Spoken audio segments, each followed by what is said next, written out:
श्री राम, जय माता की। नवरात्रि में माँ के आने के संकेत कैसे जान सकते हो कि माँ आपके घर में आई है? किस प्रकार से पहचान सकते हो कि माँ ने ही कोई संदेश आपके लिए भेजा है? कई बार हमें जो माँ के जो देखो, कलयुग है, कलयुग में देवी देवता अब संकेत के रूप में हमें इंडिकेटर देते हैं और उन इंडिकेटरों को हम पहचानते हैं और पहचानने के बाद हम अपनी कि ये हमारी माँ ने ही किया है, हमारी माँ हमने जो पूजा करी है उसके माध्यम से ही हम ये चीज जान पाए हैं। इन इंडिकेटरों को किस प्रकार से आप समझ सकते हो, कैसे जान सकते हो, सारी जानकारी आज की वीडियो में आपको प्राप्त हो जाएगी। अगर वीडियो को अभी तक आपने लाइक नहीं किया, लाइक कीजिए, चैनल को सब्सक्राइब कीजिए और 10 लोगों तक जरूर शेयर कीजिए, ताकि जो भक्त लगातार प्रयास कर रहा है माँ को मनाने का, माँ को बुलाने का, माँ को रिझाने का और माँ को आह्वान कर रहा है, तो वो भी प्रसन्न हो सके, वो भी कृपा को प्राप्त कर सके। हमारा एक लाइक, एक शेयर उस कृपा को उस तक पहुंचा सकता है। हम भी तो माँ के बच्चे हैं ना। तो क्या होता है कि देखिए माँ हमारे घर में आई है, इसके कैसे संकेत में आपको प्राप्त हो सकते हैं? नवरात्रि के दौरान सबसे पहला संकेत होता है जब कभी भी आप खेचड़ी बोते हो और आपकी खेचड़ी जो है ऐसे उभर के निकलती है कि अलग ही रूप में, मान लीजिए आपका लोटा जो है, आपने जो जल का पात्र भर के रखा है और वो छोटा पड़ गया और साथ की साथ खेचड़ी ऐसे निकल के आ रही है कि उस जो है उसको घेर लिया और बिल्कुल हरी हरी। और ये जो वनस्पति उत्पन्न हुई है ये ही प्राकृतिक रूप की शक्ति है, ये दुर्गा माँ के संकेत हैं, ये दुर्गा माँ आपके घर में आ चुकी है। इन इंडिकेटरों को आप दिल से आपको समझना पड़ेगा और ये पॉजिटिव संकेत है आपके लिए। कोई ना कोई खुशखबरी आपके लिए आपको प्राप्त हो सकती है, कोई ना कोई कृपा आपको प्राप्त हो सकती है, कैसे ना कैसे आपको प्राप्त हो सकती है। माँ अगर प्रसन्न है आपसे तो ये एक किस्म के आपको इंडिकेटर प्राप्त हो रहे हैं। अखंड ज्योत में प्रतिदिन फूल बन रहा है, आपने अखंड ज्योत का दान दिया है, अखंड ज्योत आपने अपने घर में लगाई है, प्रतिदिन आप देखना उसमें फूल बन रहा है। वो फूल अलग अलग शेप में बन रहा है, कभी वो फूल हार्ट की शेप में होता है, कभी जो जो दो नैन की शेप में है। आपको उस फूल में भी माँ दिखाई दे रही है।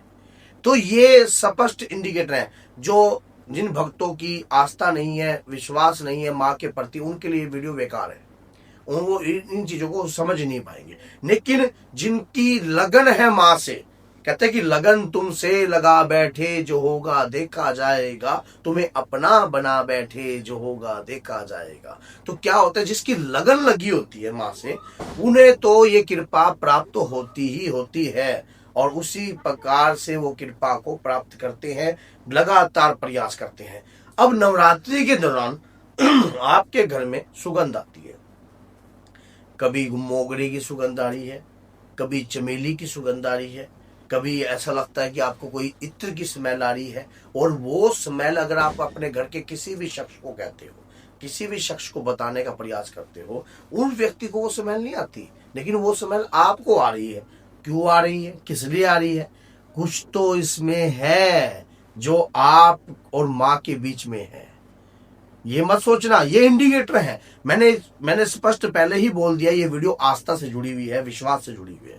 कई लोगों को क्या पता ये वीडियो अच्छी ना लगे, ना समझ में आए, क्योंकि उनके लिए कई बार भक्ति एक ऐसा सब्जेक्ट है, ऐसी चीज है जो हर व्यक्ति नहीं समझ पाता। लेकिन जिसकी लगन लगी होती है देवी से, जो माँ को प्रसन्न करने का नित्य नियम कर प्रयास करते हैं, वो शीघ्रता से इन वीडियो को समझ सकते हैं।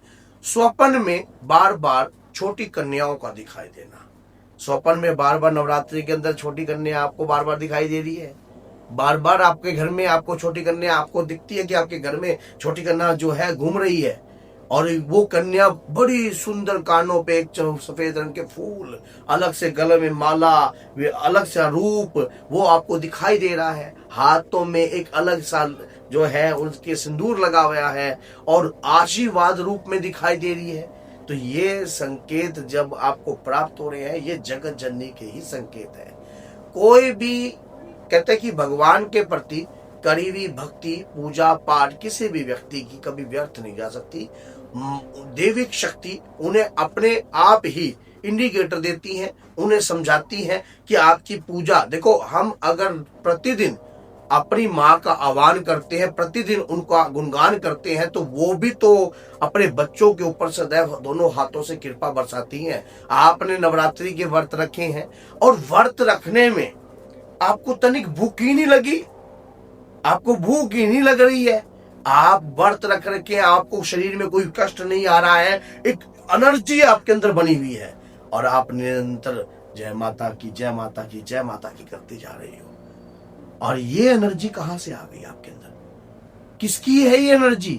कहते कि अन्न खाने से एनर्जी आती है और अन्न का आप सेवन नहीं कर रही हो, ना कर रहे हो ना कर रही हो, तो अब ये एनर्जी आई कहां से? ये जगत जननी की भक्ति की शक्ति है जो आपके अंदर आपको दिखाई दे रही है। कहते कि भक्ति की शक्ति स्वयं बोलती है, वो आपको दिखाई नहीं देती, लेकिन वो स्वयं बोलती है, स्वयं सामने आती है। प्रत्यक्ष को कभी प्रमाण नहीं देना पड़ता, प्रत्यक्ष अपने आप पर जो है स्पष्टीकरण कर देता है। इसलिए भक्ति के अंदर वो शक्ति है जो इंडिकेटरों के रूप में आपको प्राप्त हो रही है।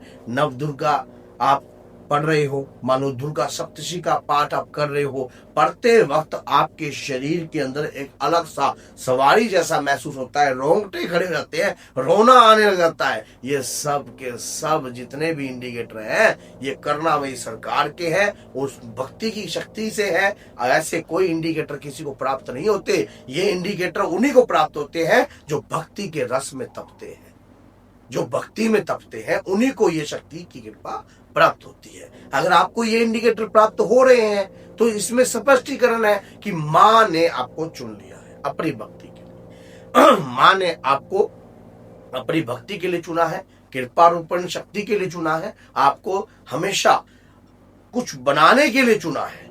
और जब कभी भी आपको इस प्रकार के इंडिकेटर मिलते हैं तो आपको तुरंत जो है आपको कार्रवाई करनी चाहिए। घर में पायल की आवाजें आना, घर के अंदर आपको आवाज आती है पायल जैसी, वो किसी और को नहीं आती है, वो आपको ही आती है। कोई अदृश्य रूप की शक्ति आपकी भक्ति से प्रसन्न होकर आपके साथ आई है। कई बार हमारी भक्ति से प्रसन्न होकर मैंने एक वीडियो बनाई थी कि आपके साथ माँ दुर्गा की ये शक्ति चल रही है, तो आप देख लेना जरूर, उस वीडियो को जरूर देख लेना, क्योंकि उससे आपको पता लग जाएगा कि कौन सी शक्तियां माँ दुर्गा की पूजा करने से हमारे साथ चलने लग जाती है। हमें उस बात का पता नहीं होता है, लेकिन वो शक्तियां हमारे साथ चलती हैं, वो हमें दिखाई नहीं देती, क्योंकि शक्ति को महसूस किया जा सकता है। जिस प्रकार हवा को हम देख नहीं सकते, हवा को हम महसूस करते हैं, हमारे शरीर पर उस हवा से, हमारे शरीर पर वो हवा हमें महसूस होती है कि हवा चल रही है, पवन चल रही है। इसी प्रकार से भक्ति जो है वो महसूस की जाती है, भक्ति के इंडिकेटरों को समझा जाता है, और माँ के आने के संकेत है कि माँ आपके घर में वास करती है। ऐसे बहुत सारे अनगिनत संकेत हैं, मैं बताने लगता हूं तो वीडियो बड़ी लेंथी हो सकती है। इसीलिए आपको अगर कुछ भी संकेत अगर नवरात्रि में प्राप्त होते हैं तो जगत जननी ने आपको चुना है, किसी और ने नहीं, स्वयं अम्बे माँ ने आपको चुना है। तो इसलिए उसके बाद आपको कार्य करना चाहिए सच्चे मन से, भक्ति में, प्रचारिक रूप में। और अगर अभी तक आप इस वीडियो को देख रहे हो और चैनल को आपने सब्सक्राइब नहीं किया तो ये बहुत बड़ी गलती कर रहे हो, क्योंकि धर्म के प्रति हम भी कार्य कर रहे हैं। और 10 लोगों तक इस वीडियो को जरूर शेयर कीजिए, ताकि जिस भी व्यक्ति के पास ये वीडियो पहुंचे तो वो भी अपनी भक्ति को जगाकर इन इंडिकेटरों को समझकर आगे कार्रवाई कर सके। तो बोलिए जय श्री राम, जय माता की, जय माता की, जय।